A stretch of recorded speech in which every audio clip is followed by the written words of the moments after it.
Hi everyone. So today we are going to talk around having a LinkedIn profile.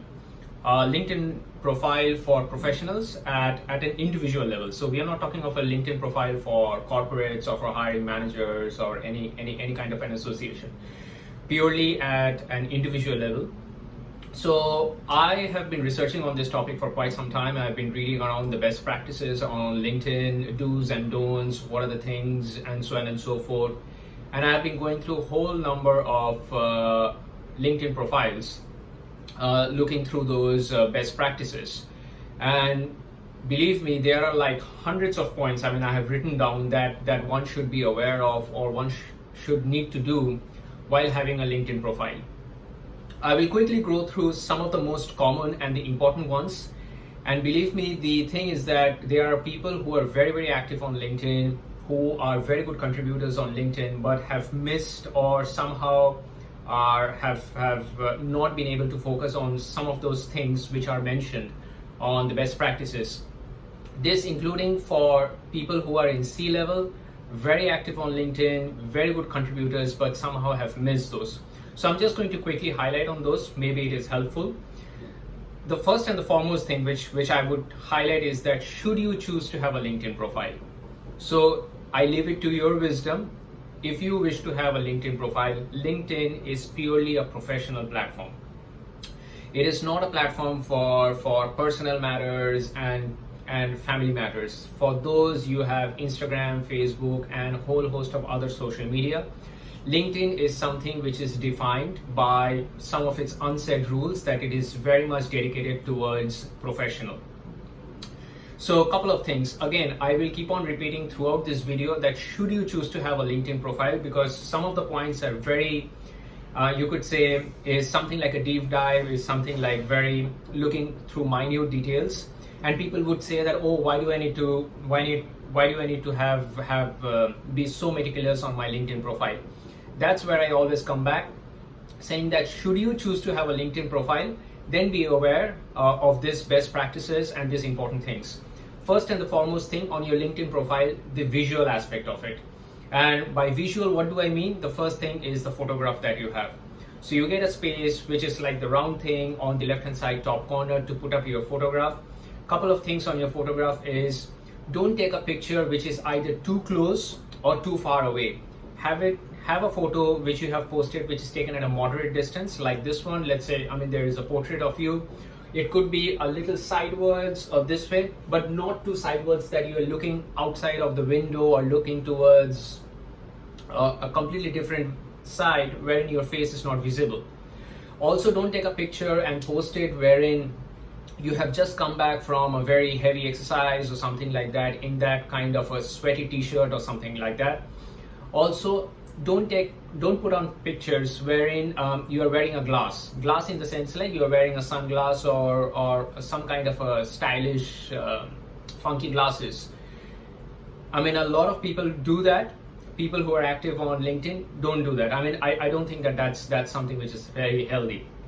The other bit of it is, your face should be clearly visible. Don't take a picture and post it wherein you are wearing a cap, glass, which I mentioned, and be in a little bit of a professional attire or semi-casual, not absolute casual, and not in a position wherein you are reclining or you're absolutely, looking down or something like that. A lot of people have pictures wherein they are sitting and they are reclining in a very, very relaxed position, putting their arms around, and don't have those kind of pictures. The profile picture. The other thing is that your face should be clearly visible. It should not be, as I mentioned, that don't wear a cap or something which is, or your hair is covering your face, a part of your, especially for girls. Don't have a picture wherein half of your face is covered with the hair. Have a neat and tidy, clear picture. That's the first visual effect. Also, a picture wherein you don't look grumpy, you don't look sad, or you don't look like you're expressing a very deep emotion around your picture. A light smile or smiling face, or a very professional way of looking into the camera. Put those kind of pictures. That's one. Number two, on the background of it, you get a banner, a badge wherein you can also put a picture. What kind of pictures that you can put? something which is related with your industry. Maybe if you're in a shipping industry, you can put up a large oil tanker or a container, a freight kind of a picture. I'm just giving you an example over here. Or the company in which you are working, the logo of that company, or the city in which you are living, maybe the skyline of that city. So those are a couple of things that you can give up. Something which is related to your domain, something which talks about your profile, something it talks about your the place where you are. Some of the best kind of banners or banner pictures that you can post up is if you have been part of a panel discussion and a clear picture of that panel discussion has been taken wherein the focus is on you. You can put that picture. That is one of the best that you can do. Or a clear group photograph you can put up. Or you are delivering a keynote speech, you are delivering a lecture wherein your company logo is there. I mean, it may not be necessary that you have your company logo has to be there, or you're just a freelance, or you're just a consultant, you're delivering a keynote. Those kind of pictures on the banner is very, very suitable. You can put those kind of pictures. I'm sure, I mean, not everybody would be having those kind of pictures. So in those cases, what you could do is that you could put up something which is related to your industry as one of the recommendation. The other thing is that while that's part of the picture thing, then while you're putting up your bio on the LinkedIn profile, the first and the foremost thing is that mention your name very, very clearly. As an example, if it's Sunny Talks, the S of Sunny should be capital and the T of the Talks should be capital. Don't put up your name all in caps or all in small caps. There is a lot of good profiles wherein the entire name is either in full caps or in small caps. Don't do that. The best practice recommends that the first letter of the first name and the second letter of the second name should be in capitals. So Sunny Talks, S of Sunny is capital, Talks, T is capital. If you have a middle name, the same thing. The first letter of the middle name should be in capitals. Then try to fill up each and every section of the LinkedIn profile with all the information that you have. So immediately then you get a space wherein you write up an entire bio.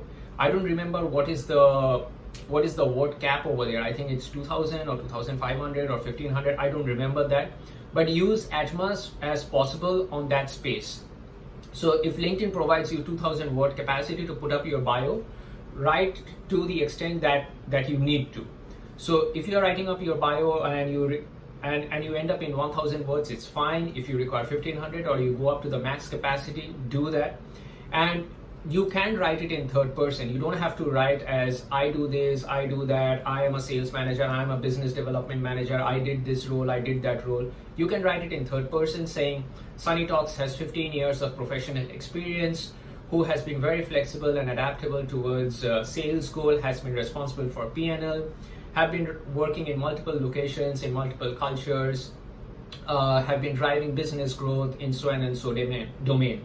Then what you could do is that you can write it in bullet points saying very specifically of your job profile, of the things that you have done in the past and the domains that you have covered. So if you are in pharmaceuticals, if you are in media, if you are in, let's say, shipping or transportation, there are specific domains within the industries, like subsectors within the domain that you have covered. Mention those very clearly as bullet points.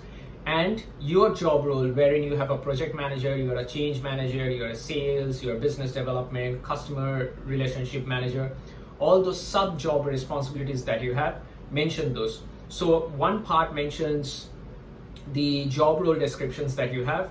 The second part describes the domain expertise that you have in a bullet point manner. Always mention it in third person. So, I mean, you're writing up 2 or 3 paragraphs before the job descriptions that you have put in. Job description in the sense like the job domains that you have covered, all in third person.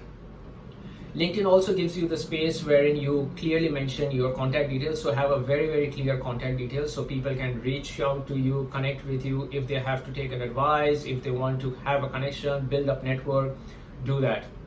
So very, very clearly mentioned very clearly mention those aspects of it.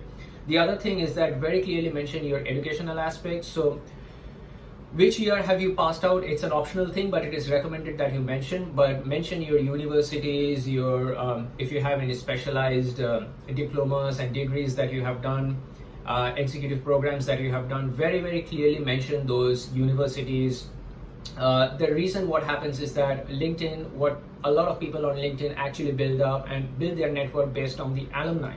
So people who have passed out from the same university or from the same college, they try to connect with each other. And you may not know, whom you can bump onto, somebody who is at a very senior level, and it helps build up your network, it helps build up your connection over a period of time.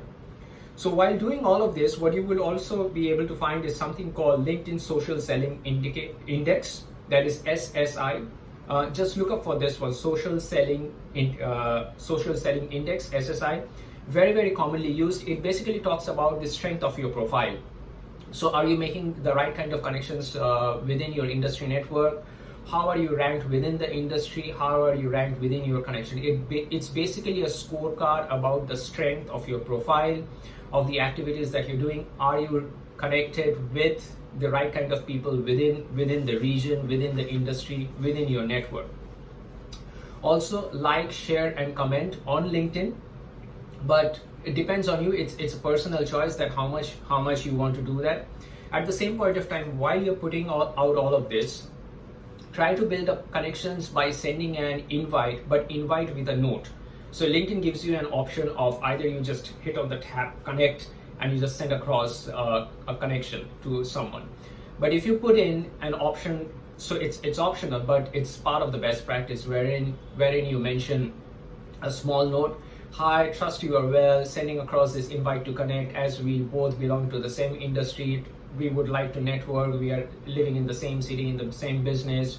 We could have mutual business opportunities. We could have shared thoughts. Put up 2 or 3 liners, or depends. There is a word cap on that one. So always when you are sending an invite, always send an invite with a note of invitation. And once that invitation gets accepted, send across a note saying that thank you for the connection. And maybe 1 or 2 couple of lines around that. But definitely once your invitation is accepted, say that thank you for the connection, because you may not know, the other person might want to connect further to you over, have a quick call, quick catch up, or something that he is working on. He want to have your views or learn more from you. The other thing is that blog post, discuss, keep it updated. The other thing is, like, don't write too much of personal, emotional stories. I have seen a lot of people writing too much of personal matters on LinkedIn. Don't do that. Also, regarding personal, the thing is that when I was talking about putting up a banner picture, don't put out a banner picture which is very, very personal. Gods and goddesses, religious beliefs, playing with a dog. You could be a pet lover, but don't put out those kind of banner pictures. The other bit of it is that don't be too critical or too political on your comments. If somebody has posted up a certain kind of a statistics around sales growth or a growth of an economy, or if there is change in a particular industry, if there is a growth or there is a slump, you could put up a question or a comment in a more cognitive manner, in a more constructive cognitive manner, rather than just simply questioning that data. If somebody says that some part of this business is going up and so on and so forth, don't just question, oh, do you really think so? Or I think that the business is going down. Don't be so direct, aggressive with negative comments. Rather be more cognitive, constructive. Say that I read through this research paper and it suggests that the industry has gone up only by 3% versus what you say as 10%. What's your view? That's a lot more constructive, rather than simply going and questioning, saying that, oh, why do you say this, or I don't agree with you. So subtle ways. Communication is an art. LinkedIn is a professional platform. Should you choose to be on LinkedIn? Because if you choose to be on LinkedIn, then you have to be very constructive. You have to be aware of all these things which I'm talking about. It's not mandatory, but the thing is that I leave it to your wisdom to decide upon whether you want to have a LinkedIn profile or not. Should you choose to have it, then be active on it. I'm not saying super active or absolutely super lazy, but somewhere you strike a balance. Because if you are very lazy on LinkedIn and your profile will talk about it, last 90 days there is no activity which LinkedIn puts out for other people visiting your profile. You're not responding to messages or invitations. So be careful about those, because it speaks about your attitude, your intention. You may not be that kind of a person. You may be somebody who is very valuable, very productive, very efficient. But the thing is that you just come out as very lazy on LinkedIn, so be aware of it. And that's what, those are a couple of things. Be very careful about the photo which you are putting out. The banner photo that you're putting out, have all your updates in over there. And on the right hand side top corner on LinkedIn provides a link, LinkedIn / let's say Sunny Talks. Now you have an option to edit it over there, because if you don't edit it, by system it gives out like Sunny_Talks_ numbers. You can edit that and make it something like Sunny_Talks or Sunny.talks. It's a lot more clear, it's a lot more neat and tidy. Keep it updated, but always have these things in mind. And yeah, those are the things. I hope this were helpful to you to have a very neat and tidy, clean, professional profile on LinkedIn. But again, you might think that these are very, very minute, very subtle things, whether you're writing it in small caps or in large caps, what kind of a banner picture you have, what kind of commenting that you're doing when you're sending across an invite, that you should always send an invite with a note. And if your invite is taken, say a thank you note in return. But I'm highlighting all of this. It's only when you choose to have a LinkedIn profile, which I leave it to your wisdom. So thank you very much. Hope this is helpful. Have a good LinkedIn profile. Take care.